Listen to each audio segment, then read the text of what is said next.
Since it's the last panel, I would like to say and wish a happy anniversary to Danyliw seminar and say how grateful I am to be part of it. I will confess straight away that I'm not an academic, that I represent civil society and the Maidan movement, but not the one that we talked about, not so much that took place in Kiev or in the regions, but the one that we didn't mention, the spillover, the Maidan that spilled over to other countries around the globe, especially where I've been living since 2010 in Belgium, in Brussels. So I also worked in the European Parliament for 1 year, and all this experience allowed me to witness how Ukraine and Russian interests are being represented in the institutions, EU institutions, and around them, by whom and why.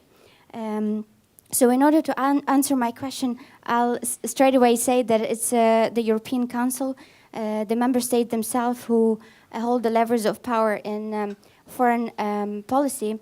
But also there are many actors that are working on daily basis to influence some of the decisions. And to prove this, there are an estimated number of from 15 to 30,000 of lobbying organizations that are functioning in this city.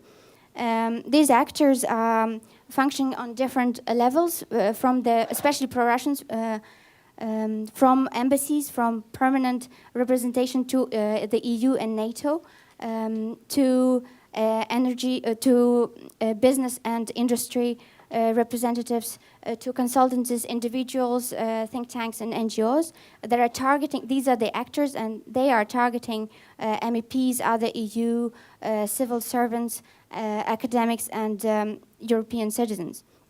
So I witnessed that pro-Ukrainian and pro-Russian interests are represented in disproportionate way, and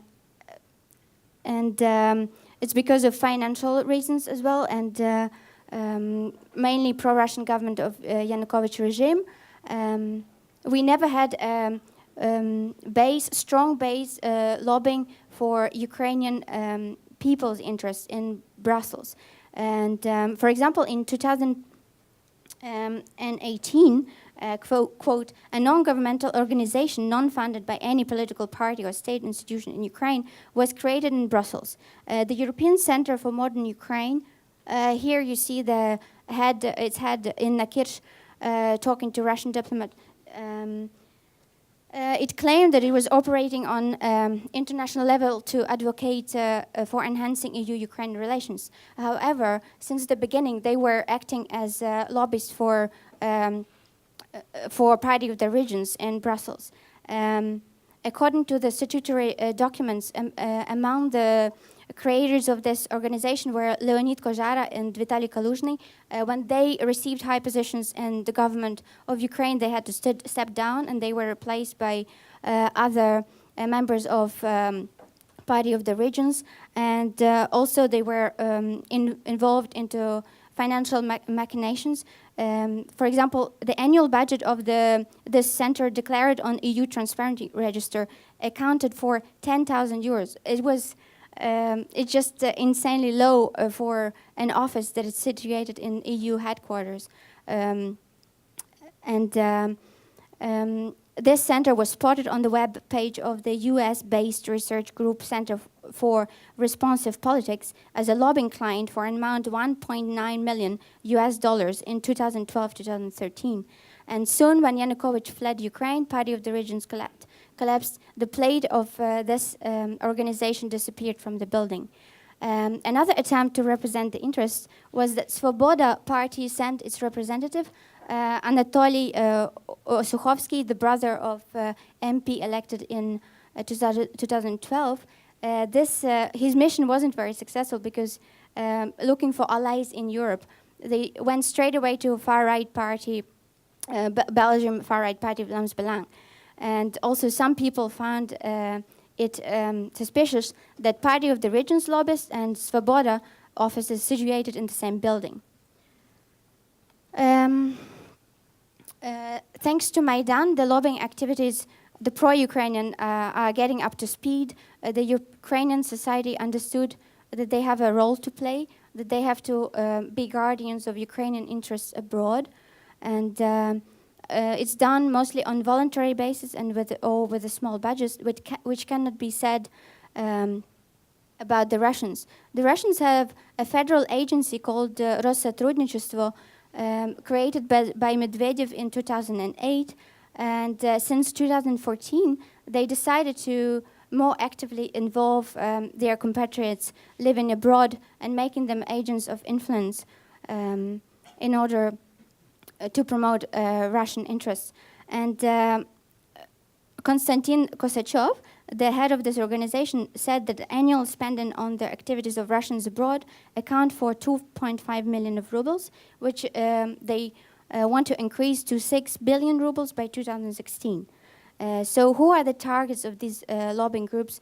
The European Parliament draws a great amount of attention because there are 751 MEPs from 28 member states that have influence on their local parliaments. So the lobbyists target the swing voters, those who can break the majority and change the decision. And European Parliament had the role to play on EU policy on Ukraine. It had to ratify association agreement, which it did, but not everybody.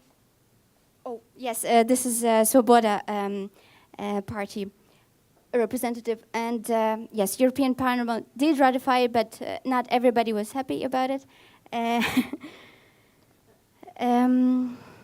Also, on the 24th of October, MEPs voted to implement the Commission's proposal and prolong the ATM, autonomous trade measures, granting Ukraine's exports allegedly duty-free access to the EU market until the end of 2015.